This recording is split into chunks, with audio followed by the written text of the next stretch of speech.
Hello and welcome to Thursday Night Talk. This is a show where we discuss the week in Humboldt, the local issues, and the local personalities with the local personalities. I'm Talvi Freed. I'll be your local host for the next hour. Before I get into the topics we'll be discussing tonight, a little bit of a rarity. I'm going to just say that if you're feeling uneasy or squeamish about the topics that we're going to be discussing, take care of yourself. Consider this an official trigger warning. I'm not certain exactly where tonight's topic is going to go, what we are going to fully be discussing. I only know the general idea of the topics and that we have some amazing experts to discuss this. So if you are feeling not okay with this, I'll see you next week, or come back and watch us or listen when you are feeling good about it and strong enough to face these hard issues. So going on to the actual topic at hand, the 2022-23 Humboldt County Civil Grand Jury issued a report detailing the findings of an investigation into the county's Child Welfare Services Division. The report, Humboldt County Child Welfare Services and the courts late reports dysfunctional systems and traumatized children, largely attributed numerous shortcomings in the departments to unrealistically high caseloads due to understaffing, resulting in an unnecessary amount of stress for children and families. So we're going to be touching upon that as well. What is the current state of child welfare services on the North Coast? What has been done to bring CWS into compliance with California's Child Abuse and Neglect Reporting Act? What are some of the other child and family welfare services available in Humboldt County? And who, if anyone, is being left behind? Joining us tonight are esteemed guests. I'm excited to have everyone here. Jeanne Bramlett, President of the Child Abuse Prevention Coordinating Council of Humboldt County. Jeanne Gordon, Executive Director of CASA of Humboldt. And of course, Ivy Breen, Deputy Branch Director of Humboldt County's Child Welfare Services. Welcome, everyone. You can say hi now that I've gotten all those big blocks of words out. Hello, thanks for having me. Yes, I want to do a little bit of an early roundtable just so everybody knows what your role is in your department, what those departments are, and then we can go into how they coordinate with each other and talk more about the civil grand jury report and both the ones that were most recently released and the ones before, because they both revealed quite a bit. So let's start with Ivy. And who are you, Ivy? What is it you do? Hi there. Great to be here. Thanks for having me. I am one of the deputy directors for Humboldt County Child Welfare Services. I'm specifically over our continuous quality improvement program, our workforce development program, our resource family approval unit, which is the licensing unit that licenses potential foster parents, our placement unit that actively finds placements for children when that is necessary. I'm also responsible for our court records unit and our clerical unit, which does a lot of the administrative clerical support. And our agency, for those who aren't familiar, is responsible for taking reports of child abuse or neglect, potential situations of abuse or neglect, screening those reports and determining which ones require an in-person child welfare response, responding to those in person and assessing child safety and determining whether ongoing services are needed for the child and family. So we provide services, the gamut of services from those emergency response services, assessing safety, to ongoing services. And then for our older youth, we do also provide supportive transitions for young adults who have been in the foster care system and who opt in to receive ongoing services into their young adult years. So we do have a large gamut of services that we provide. Yeah, that was a lot.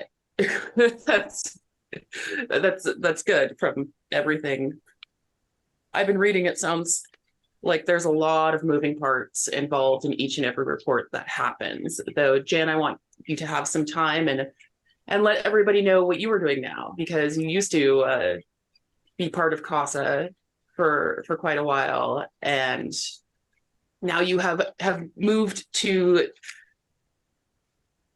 the president of Child Abuse Prevention Coordinating Council of Humboldt, and we'll get into CASA in a moment. Though, how has that been different for you, and what is this group now?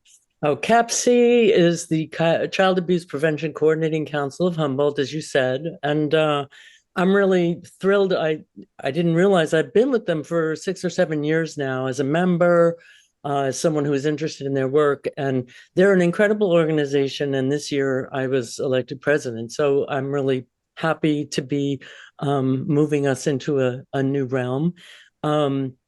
But it's not me. This organization is a kind of a cross-sector collection. We are a California, let me make sure I get this right, a California nonprofit public benefit corporation. So we're a nonprofit, but we were actually formulated in the 1980s as a result of legislation that affected the whole state. And so each county has a CAPC of some kind. And it's a sort of a coalition, or I guess a coalition of groups that go from law enforcement, child welfare, nonprofit organizations who deliver services in child care, like Changing Tides. There's a number of local organizations, First Five, that our listeners are probably familiar with, who provide mental health services, services that actually augment a lot of the work that child welfare does. So these organizations, also Big Brother, Big Sisters, CASA, oh God, I can't imagine. There's such a broad array. The school systems, we have people from the family resource centers that participate in CAPC, and our work is basically, our mission is to make sure that we strengthen community connections to promote healthy, safe, resilient children and families in Humboldt County. And to that end, we do advocacy. I would say that in recent years, we have really focused on aligning our organization's services with each other so that we can focus on prevention and moving more services into the prevention arena, because there's so much need for families in this community. And there are a lot of really great resources out there, but a lot of people don't know about a lot of the stuff that's going on. And so when they get in the system, they're exposed to these things. What we want to do is move these services upstream. And I could talk a little bit more about that later, but we also focus on making people more aware of the services and the systems that are out there to support families and do preventive work with families and children to prevent child abuse in the first place. I'm glad you brought up the prevention aspect, because I think that's a really strong part that a lot of people forget, that a lot of the groups are not just they get a call and take action, they're preventative measures. I really hope we do have time to get into that one. Jeanne, I want to give you some time to talk about CASA and everything going on there. Thank you so much. So I have the privilege of leading a team of paid staff and volunteers. Our volunteers are specially trained and take an oath before a judge to serve as a court-appointed special advocate for a child. And the two primary things that we do is we provide mentorship to children in foster care, and we also provide advocacy. So our volunteers spend quality one-on-one time regularly with a child, doing things like going for a hike, going out to eat, just really kind of spending that quality time together. And then our volunteer advocates spend time talking to all the important adults in a child's life. So that could be birth parents, substitute care providers, social workers, teachers, really checking in with everyone to kind of see how they think the child's doing. And if we identify that the child has any specific needs, then what we're going to do is we're going to assist in accessing any services a child would need, or kind of getting resources or supports set up for that child. Whenever a child's case is reviewed by a judge, that happens about every 6 months. Our court-appointed special advocates are submitting a report that's individual to the child that kind of outlines what the child likes, what the child's been up to, and then again, a summary of any needs that that child has. And that's just a way to keep the judge up to date on what's going on in a child's life. You know, I want to go back to, because I'm not sure how best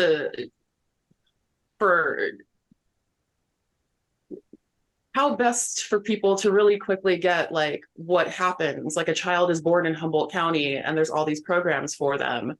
At what point do programs get involved in a child's life when they're here? Is it right away from like grade school, elementary school? Like it's just people come in and that happens? Like what is the life cycle of these programs?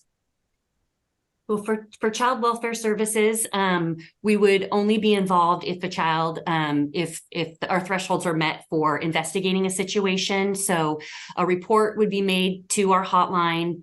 We would be taking the information that was in the report, assessing whether, like I said, an in-person response needs to happen. And then a social worker would go out, interview the child, interview the parents, interview some collaterals who might have some additional information about how the family is functioning, and determine whether the child is safe. And there are situations where a child may be safe, but the risk is high. And in those situations, we could open a case where child welfare remains working with the family, checking in on the family, at least monthly, but the child is safe to remain home. And those are what we call our family maintenance services. So if we conduct an investigation, there is really high risk and we need to stay involved with the family, we could open a family maintenance case and remain involved. That could be a voluntary case where the family agrees to work with us voluntarily, that we can make a plan together.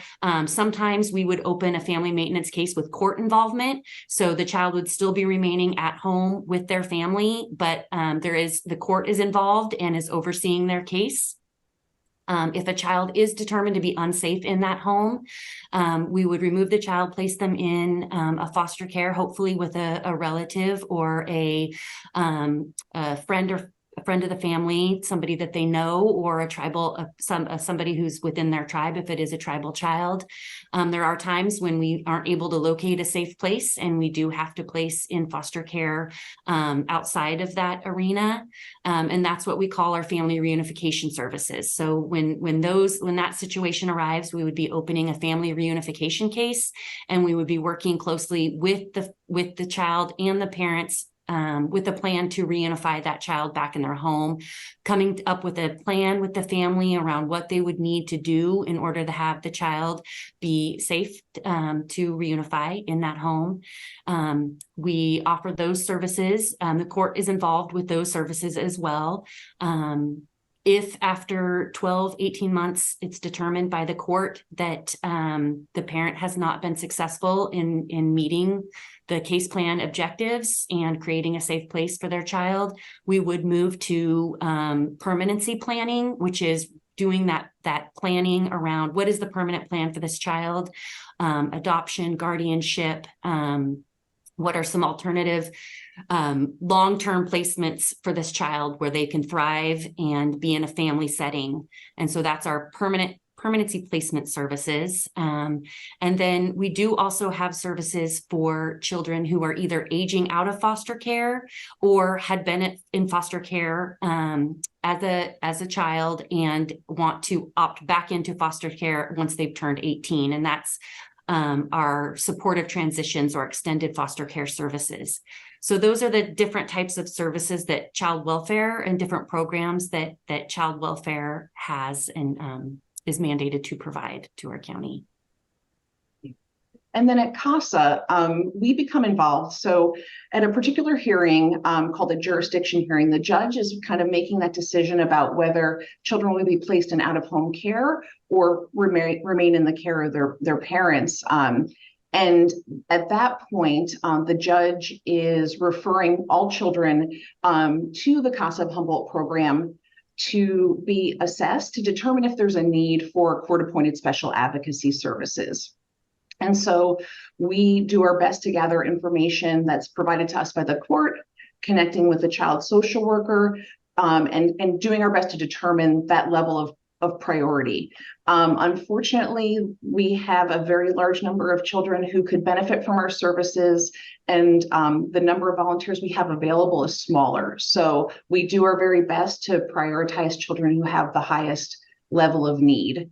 But our goal, once we're kind of making a match between a volunteer advocate and a child, is to have that match last the entire time that a child's case is open to child welfare.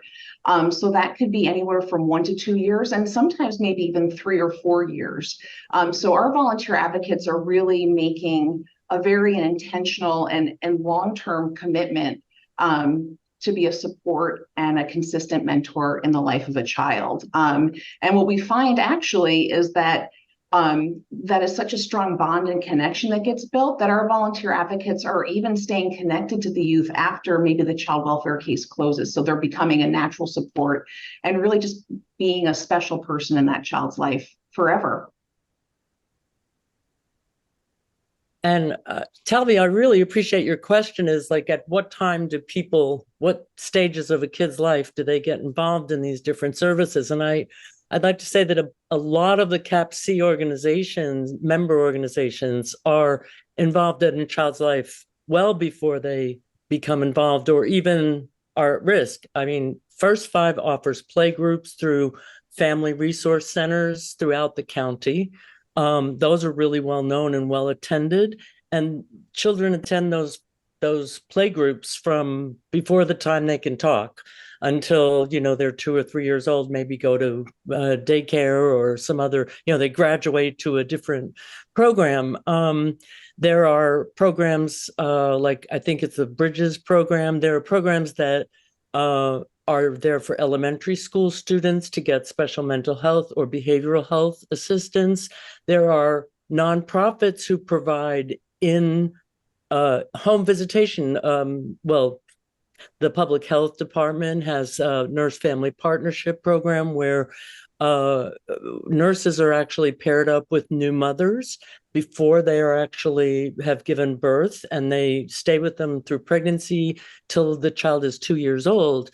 So that is a big support for women who need prenatal care and postnatal training and parenting and support for their families.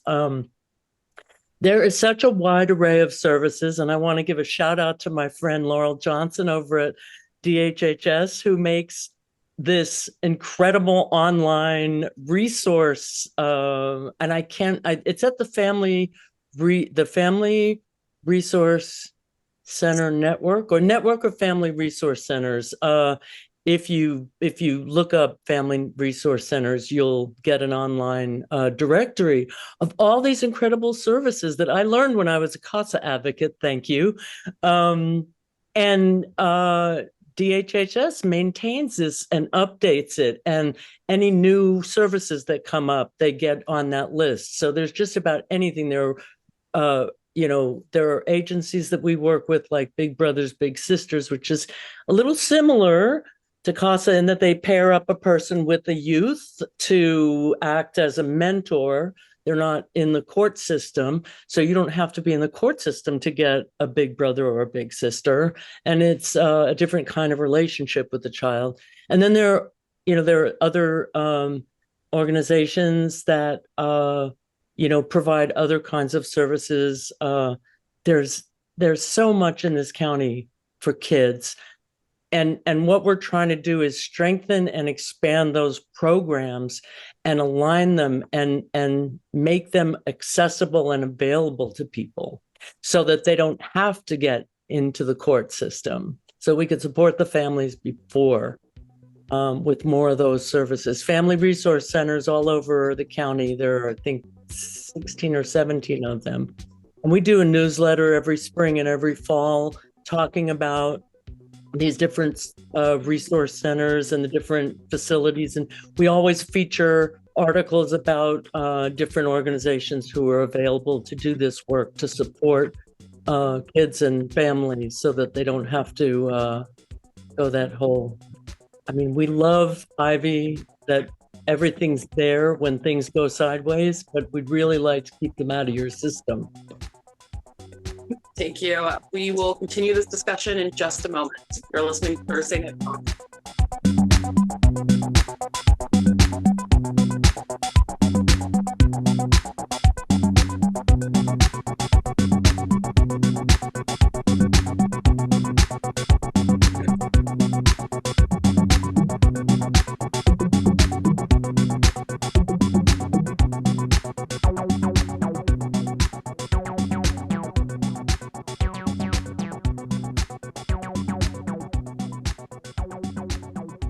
Welcome back to Thursday Night Talk. I'm your local host, Talvi Breen. We are discussing child welfare services in Humboldt County, what they are, what it means. We haven't really touched upon the last couple of civil grand jury reports yet, though I would like to. I am here with Jeanne Bramlett, President of the Child Abuse Prevention Coordinating Council of Humboldt, Jeanne Gordon, Executive Director of CASA of Humboldt, as well as Ivy Breen, Deputy Director of Humboldt County's Child Welfare Services. We just discussed what all these groups are and at what point in a child's life any of them would be necessary for a child, or I guess it turns out that children can be a voluntary program too. I know like First Five does a lot of let the kids come play and socialize in a healthy setting, and that is a wonderful thing. It seems like there are a lot of really amazing resources that we have. There's two things that I read in the civil grand jury report, and I can't remember if it was just one of them said this or both of them said this. And one was that Humboldt County has the 10th highest reported incident rate of child abuse or neglect, of reported child abuse or neglect in 2020, which I'm not sure if those numbers were pre-pandemic or during the pandemic. And that's out of 58 different counties. So that's not that there should be any child abuse or neglect, but that's a scary number for me to read. And I'm not sure, is that because Humboldt County has all these services that we feel more comfortable when we feel like we need to report something? Are we just less hidden? Or is there actually more abuse and neglect in the county? And I want to see, yeah. I'm so glad you brought that up because it is true. Our allegation rate here in Humboldt County is almost twice that of the state rate. So the allegation rate per capita of reports coming into child welfare is almost double the state rate. We are still investigating at a higher rate, but we also are finding that a higher proportion of reports aren't meeting the threshold that we need in order to go out and do that in-person investigation. So we do get a very high number of reports that we cannot go out on. And you know, some of the things that Jeanne, what your question and what Jeanne kind of ended with before we went on the break are really tied together around connecting as soon as there's worries, as soon as there's those first signs that a family is struggling. How can we as a community connect those families to services that prevent them to coming into child welfare? We don't want to wait until they need child welfare. We want to really connect them to those services. And so some of the resource guides and sort of those navigators at these places that Jeanne mentioned, like family resource centers and First Five, that's really what our community needs to help get these families healthy and connected to even that connection alone is building resiliency. You know, we are a huge, large rural county. You know, we're small in population, but we are a very large rural county. And a lot of our families are disconnected just maybe because of where they're located. Maybe they're disconnected because they've had some trauma in their life with their family, but connecting people to resources is really what we need to do. One of the exciting things that our county has been working on is what's called a child protection reporting guide.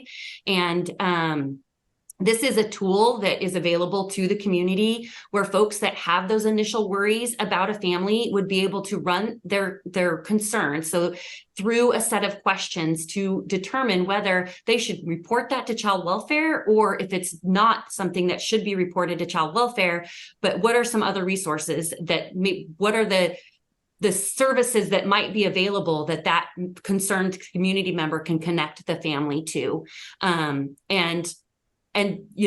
our data does show that our community could benefit from a tool that would help them navigate those concerns that they have, to get the right reports into child welfare and to connect those families to services. The role of child welfare is connecting families either, through the investigation process or through those ongoing services to those other services that whether it's a nurse visiting program, like Jeanne mentioned. We have a really great program through we have a couple of great programs through our public health division. One was the Nurse Family Partnership that Jeanne mentioned. There's another one called Safe Care that's for parents that have children 0 to 5 that might be at risk of abuse or neglect. And it's a home visiting program, an intensive home visiting program where a public health representative comes home, teaches them the basics around home safety, teaches them the basics around when to seek medical care for a child. A lot of I know that, like, when I first had my child, it's a scary thing. I grew up an only child. I didn't have younger siblings to take care of. And so when I had this new, fragile baby in my arms, it's a scary thing. And having somebody come into your home and teach you just the things, the signs the ones that you need to worry about and the things that are normal is a really great thing. So our role in child welfare is to really help families get connected to these other services that can help stabilize them and create a safe home environment for their child. Ideally, child welfare would get in and get out and leave confident that these children are safe and that these parents have the tools and resources to safely parent their child. And that's really dependent on the services that we have in our community. So that's it's just good connection with the need for prevention services here in Humboldt. And I would add on to that, Ivy, too, just thinking about something that you had said, we have a very large county.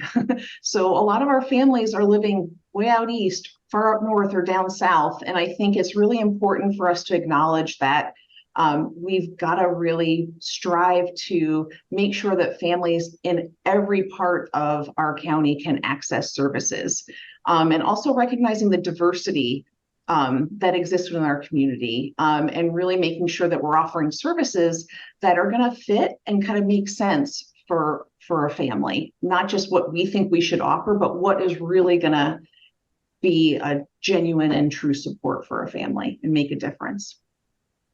That's a great point, Jeanne. And I was thinking the same thing, as the value of that CPRG. I was one of the people who was involved in helping to build that and vet it in the community. And there was a huge number of community members and partners who went to these meetings and had input into how that was going to be constructed. And one of the things we were really, really careful about, we tried to make it locally to fit. I remember having conversations about, that won't fit in Humboldt. That doesn't make sense for us. And we have to make room for these kind of alternative ways of doing things between our tribal communities and our kind of, what would I say, hippie remnant communities. There's a lot of distinctions that we have up here in the way we do things and the possible things we have open to us that maybe don't exist elsewhere. And the other thing is, I think that, I think the thing with mandated reporting is, and we've been doing some work with this on CAPC. I was on a citizen review panel where we looked at all this literature, information reports over a couple of years, looking at there's a real disproportionality in folks who are reported for, allegations are made to the system. And so there's overrepresentation, disproportionate amount of tribal kids, African American kids, and some Latino kids, Latinx kids in the system. And the mandated reporting is, I think, a part of that problem, and it needs to be fixed. And I think that's what the county was trying to do with the CPRG, the Child Protection Reporting Guide. And we need to get the word out about that guide, and we're trying to do that. I know the department's working on that, and training people in using it so that more people actually get access to that. Because the mandated reporting system is inconsistent. There's no one training for everybody. People pick their own training. So from school district to school district, from all the way in Del Norte to down in San Diego, people are trained to do this differently.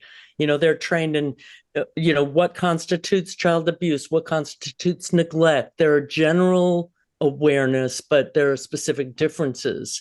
And so you have people who maybe aren't trained to be culturally sensitive. And we're really doing a lot of work on equity in this county and trying to break down those barriers and make people really understand that a lot of the neglect is due to poverty. And people shouldn't have their kids put in the system because of poverty. And so that was really clear with the citizen review panel, so much so that when we made recommendations to the state of California that this thing needed to be overhauled, they actually instituted a panel of, I forget, I don't know, maybe you remember, Jeanne, there's a number of people who just signed up to be on this statewide panel.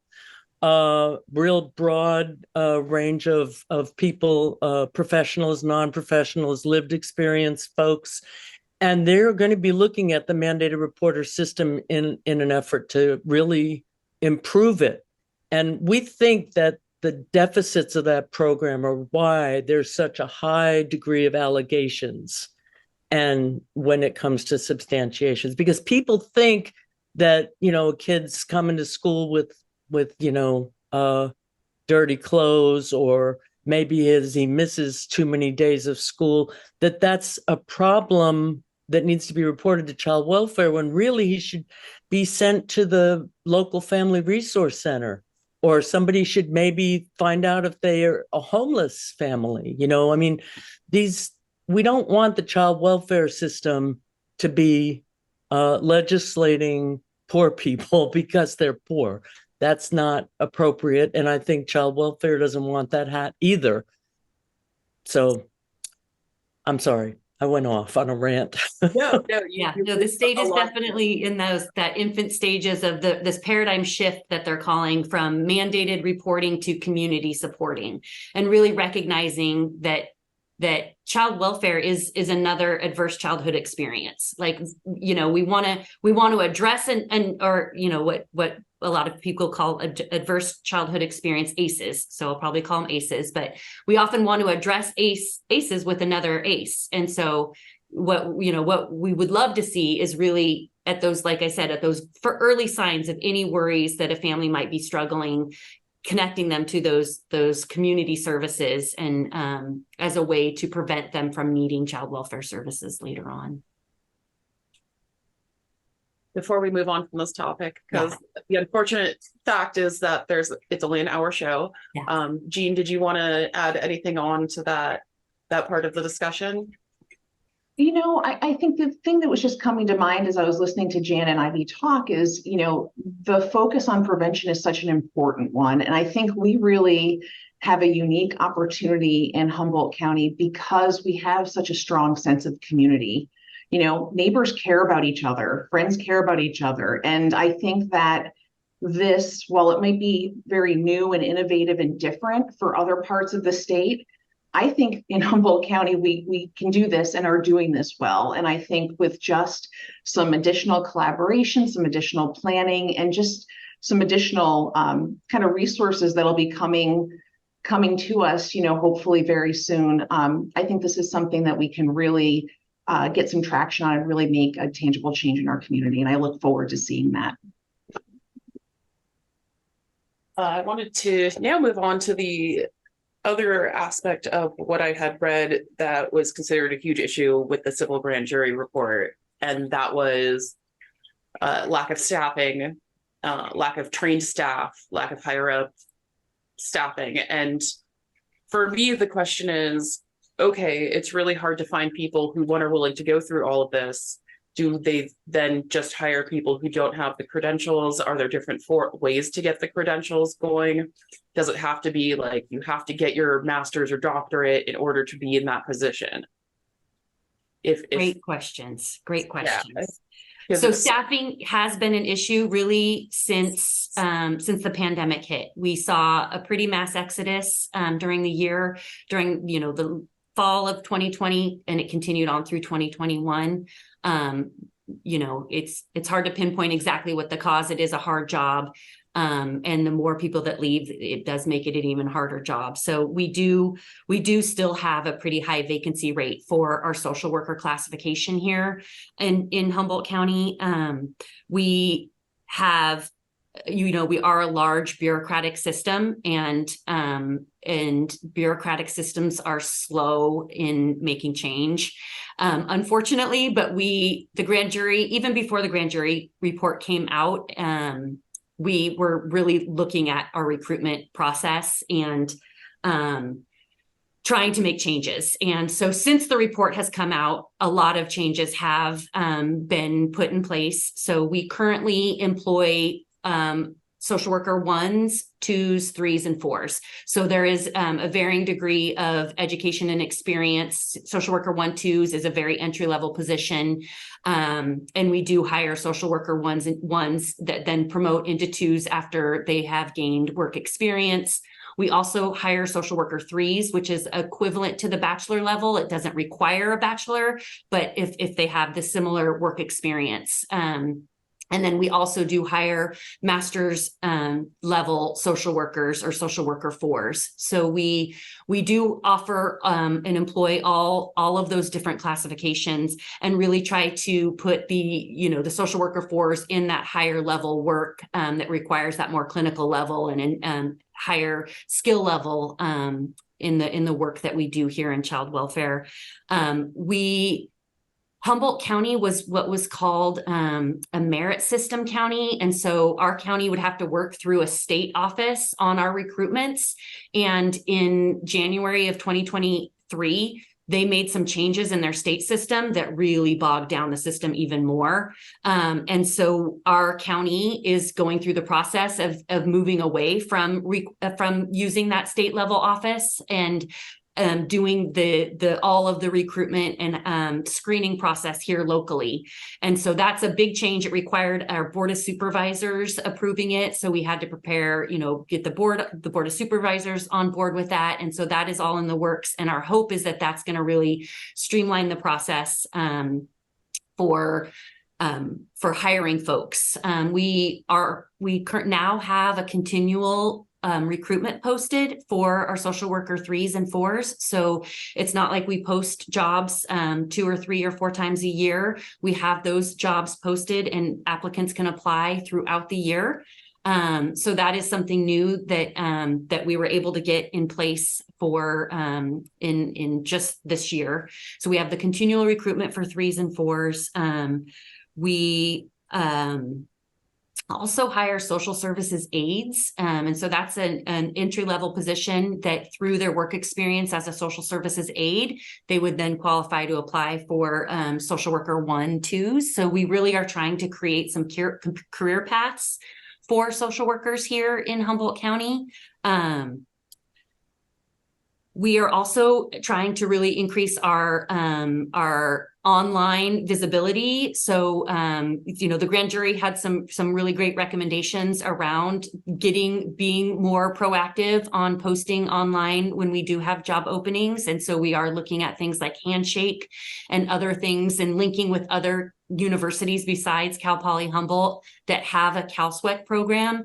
The CalSWEC program is a really amazing program that some universities offer that basically provide a stipend to cover your education, and the folks that opt into this stipend program agree to work for a child welfare or a tribal agency for a certain amount of time, and that is their payback, so that their stipend is paid for through that work work that they commit to after they graduate. So we have a really great program with Cal Poly, and we are trying to get recruitments out to other universities that offer that Cal Sweat program to draw people from those other universities here to Humboldt.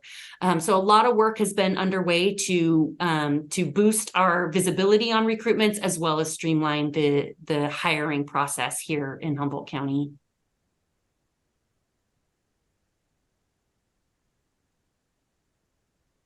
Thanks, Ivy. That's really exciting information. I think that's going to make a big difference. Because I was thinking when I read the grand jury report that was one thing that I kind of agreed with. It's like, well, why can't we bring a wider range of people in? Of course, then there's the housing problem in Humboldt, which limits everybody coming from somewhere else.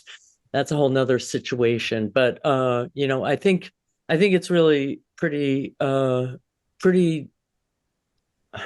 it's commendable that actually you folks are working on a lot of the things that are being recommended. You're already in process of doing that.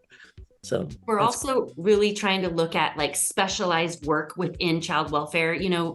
Social work 20 years ago looked really different. Social work and child welfare looked really different as far as what tools you had, your computers versus handwritten notes, what the documentation expectations were, even what the mandates were as far as how often you have meetings and offer, it looks really different, and it's evolved over the years. And so we're really trying to have our system catch up with that. We just recently piloted new tablets and computers that have built-in data about plans. the technological changes. We're going to take a real quick break, and I think the involvement of the department and all of the different programs is a great place to jump off when we get right back to Thursday Night Talk.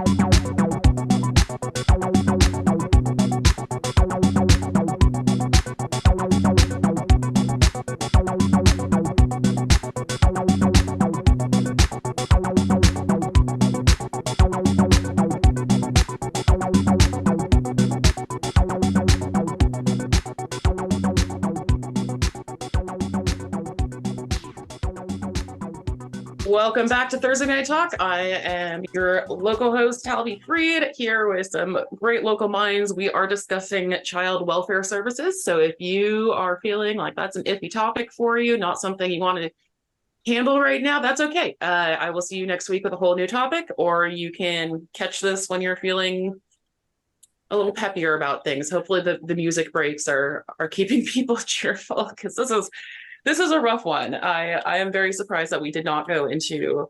I would love to go it, not love to go into, but I would. The concept that we talked about earlier about cultural expectations of what childhood looks like, the financial divide between what a child who grows up without parents who make a lot of money versus a child who grows up with parents who can, give them a horsey. It's a different world. Every child can be abused, though. It doesn't, it's just, there is that disparity. Though right before we were talking about kind of the employment aspect and why there's only a 64% fulfillment rate for employees in all these positions that are open. That means, I don't know how many hundreds, if not thousands of positions that could be that are sitting there waiting, and apparently has grants and scholarships available to it, which then takes me into, yes, the technology is the bureaucratic aspect, but also who is willing to do this job? Because I've done CASA training. I decided not to be an advocate because after training, this was years ago, I think I could do it now and be like, okay, I am mentally prepared. Though back then I was like, I don't feel like I'm the person who could be doing this. I was not I didn't have a strong stomach back then because it's difficult. It's a very difficult position. It really is. It really is. We'll take you back whenever you're ready. But I just appreciate hearing what Ivy was sharing about the strategies that they're taking to support recruitment. And I think it's just important that we all kind of have an understanding too that the staffing shortages in child welfare that we're experiencing in Humboldt County is not unlike any other county across the state. I mean, I think if you were to actually look into even suburban, urban areas, there is a shortage of social workers, very similar to a shortage of medical staff. The pandemic really took a toll on the workforce, but I think even more generally, it is hard to do this work every day. And so I think it can be sometimes an easy solution to say, oh, well, recruit outside the area. I think it's worth doing for sure.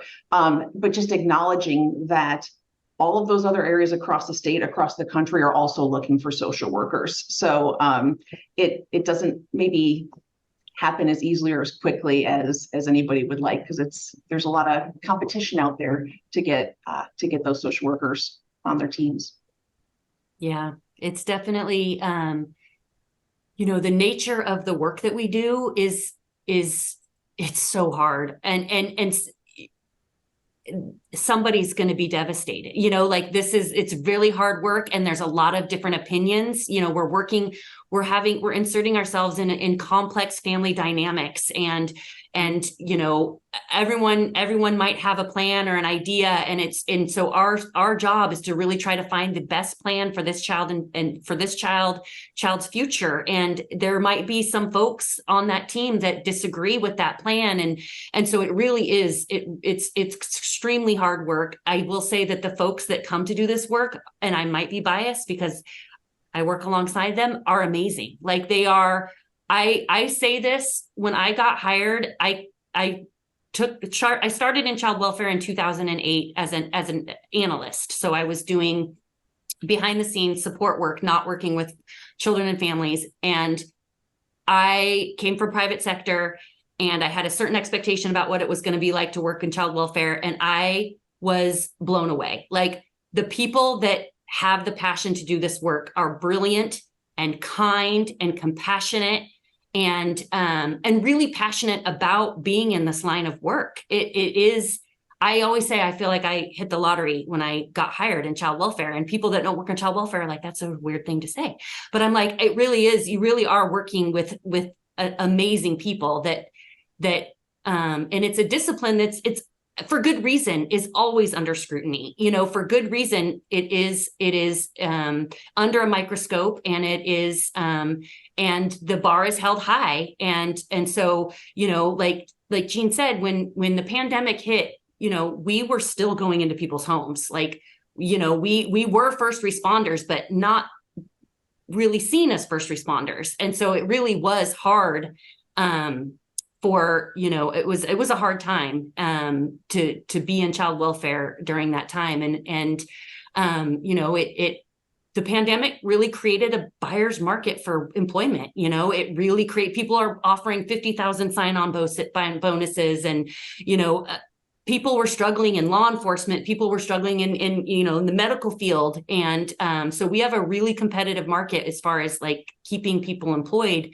And we're trying to think outside the box on that. And like I said, a lot of that is really specializing the work. So, court reports, that's another big piece that was in the grand jury report, was quality, timely court reports. That's a fundamental piece of the practice that we do, is writing information to the judge so that they are informed around making decisions for these families. And so, some of the new things we're thinking about are new classifications that can really help shoulder some of that more bureaucratic compiling the court report. That's not necessarily social work. It's taking the documentation from the social worker and compiling it in that court report format. So what are some support positions that we can use so that social workers aren't not only doing the field work and having those hard conversations with children and families and doing that hard work, but having the support staff back at the office to help them get those other tasks done. So that's kind of how we're really trying to think outside the box with technology and innovation.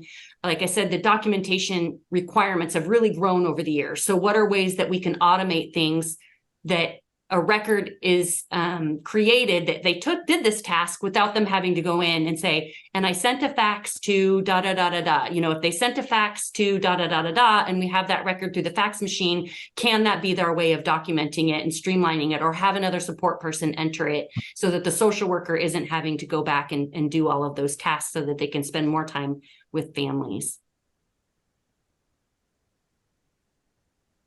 And I'd like to jump in here and say that one of the things that CAPC has done over the years, I want to acknowledge my predecessors for the fabulous work that they've done in, we have a roundtable every year where we bring, of course, that suffered during the pandemic, but usually there's an annual roundtable of some sort that we either bring speakers in from outside the county and bring new issues to light. So there was a whole thing that we worked with all the organizations that are part of CAPC, put together this project where Dr. Bruce Perry came in, and he's an expert on trauma and treating children who have been exposed to trauma at early ages.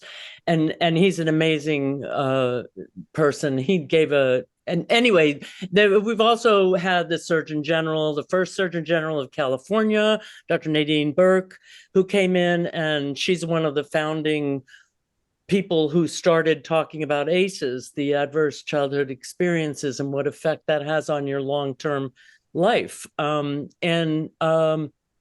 What we have found, what we decided to do the last couple of years, we worked on this prevention plan, and we have now partnered with, not me specifically, but CAPC brought this to Department of Health and Human Services and said, we would like to apply for this funding that's coming from the federal government to support families in prevention work. And it's called Families? Families? Families? Family First Prevention Services Act. Thank you. I had it down and I just didn't roll out of my mouth. Anyway, the FFPSA has given an unprecedented amount of money to different areas, and we were able to get this award because we had done the footwork, and we were I think we were the first county in California who had an approved prevention plan. And that was work that we did with child welfare, with CASA, with all these different organizations that I mentioned earlier. And because of that plan, we have this cross-sector collaborative that's even bigger than the CAPC, that we're going to be talking about aligning our services, working more concentratedly, I don't know if that's a word, with the family resource centers in bulking up. CAPC recently gave the Family Resource Centers a small grant that would enable them to buy new technology so that the different satellite centers can actually do teleconferencing, so they can do telemedicine, they could do teletherapy, with this enables them to be stronger in their support of their community.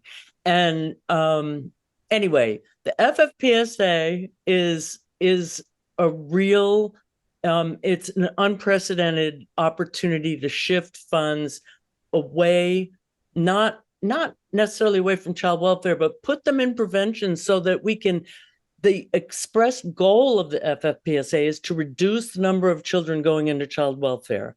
So we figure we've got the CPRG, which is going to educate people about how to make better judgments about who to report to child welfare for investigation. That's going to maybe reduce the number of investigations they have to do and leave their really highly qualified staff to do the difficult cases. We have an incredibly high rate of substance use disorder in this county, and we don't have a big treatment facility. I mean, we've got one in the whole county, maybe 1.5, I don't know. But I know this is there's so much more we can go into. The unfortunate truth is this is a 1-hour show. And I am going to start the round robins. So let's start with Jeanne and you have about 2 minutes apiece. It's whatever you want to tell the audience listening. If you have a website for more resources or whatever you'd like, please let them know. Sure. Thank you. I just appreciated having the opportunity to be a part of this conversation. I think Ivy, Jeanne have shared just really great opportunities that are on the horizon for each of the respective agencies and organizations, but really Humboldt County. The focus on prevention and really shoring up our families, our vulnerable families who need the services most, is really an incredible opportunity. And I think one of my biggest dreams is that those prevention services will be so successful that I won't even need a job. We won't even need court-appointed special advocate services anymore. Realistically, though, I know that probably won't happen. But, I think that there is still a great opportunity that's ahead of us. I think one of the things that we really pride ourselves on at CASA is teamwork. We recognize that we're just one important, one part of an important team that is supporting a child and family on their journey through the child welfare system. And if anybody is interested in becoming a volunteer advocate, I know it can sound a little scary and intimidating, but really it is not. You've got a whole team that will wrap around you and give you support. So please don't hesitate to reach out if you're interested. You can call us at 707-443-3197, or you can visit us at humboldtcasa.org. Thank you. Thank you. Ivy, you've got 2 minutes. Okay. I know we've talked a lot about prevention. I just wanted to talk about our commitment to being an agency that uses data to inform our decisions around where we can make improvement, where we need to make improvement. And all counties are required to have that aspect built into their system. And we currently are working on our next 5-year system improvement plan. And so Jeanne and Jeanne are a part of that team. We work with our community partners around exploring our data, looking at some of that data that Jeanne mentioned, our allegation rates, our in-care rates, looking at it by the different demographics, really diving into our data and identifying some areas where Humboldt County could put some attention to make some improvements. And so we are currently doing that work, exploring the data, writing our next system improvement plan to better serve the children and families here. Because I know we talked a lot around moving services upstream, but that accountability piece is super important for child welfare to be operating smoothly. We want to have staffing levels that allow our workers to provide the quality of services that they want to do. And so those continue to be priorities, are getting our staffing levels up, examining data, looking at data, using our data to know what strategies are working and what isn't working. What do we need to go back to the drawing board on?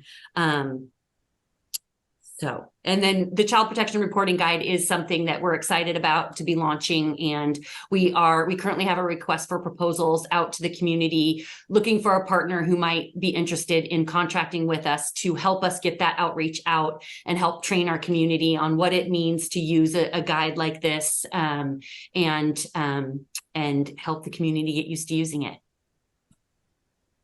Thank you so much. Jeanne, you've got 2 minutes. Okay, I've said enough tonight, so I'm just going to make it brief. I would like everyone to know that the Child Abuse Protection, the Child Abuse Prevention Coordinating Council can be reached online at CAPCC, CAPCC, Humboldt.org. And there are some resources there that you can connect with, and there's a calendar of events that are coming up. And if you're interested in being a part of CAPCC, you can reach us through that website. And I just want to acknowledge both Jeanne and Ivy for the work that they do in keeping Humboldt kids safe, because that's what we're all committed to. We absolutely are. Thank you, Jeanne. The collaboration is really, systems working together successfully is so important for our families. So ditto, so much appreciate CASA and CAPCC and all the other prevention and services that are helping our families get stabilized and thrive here in Humboldt. And I did just want to add, if anyone does have concerns that they feel need to be reported to child welfare, our hotline is available 24/7, and the number is 707-441-61. I'm sorry, 707-445-6180. Thank you to all of our guests tonight. I had heard before that it may be difficult to get people from different groups on board because there had been animosity in the past with how things were done. And so I'm glad to see such cohesion and people working together for the betterment of all of us. We're just listening to Thursday Night Talk. Jeanne Bramlett, president of the Child Abuse Prevention Coordination Council of Humboldt County, Ivy Breen, Deputy Director of Humboldt County's Child Welfare Services, and of course, Jean Gordon, Executive Director of CASA of Humboldt. I want to thank you all very, very much. That may have been a tough show to talk about, especially for those who work in it, though sometimes it's difficult for listeners too, and for hosts, not emotionally draining, having to research all of that at all. But I want to thank you so much. It's an important topic, and it's good to shed light on all of this sometimes, even though we wish it didn't happen at all. That is all the time we have for tonight. I'll see you next week with another Thursday Night Talk. If you have topics or suggestions for this show, just email us at kzzh@accesshumboldt.net. You can hear this show replaying every Friday evening at 8 p.m. right here on KZZH 96.7 FM. Find us on our YouTube channel. Just look up Access Humboldt. There's hours and hours of Thursday night talks there for you, so you can just keep me running in the background for days at this point.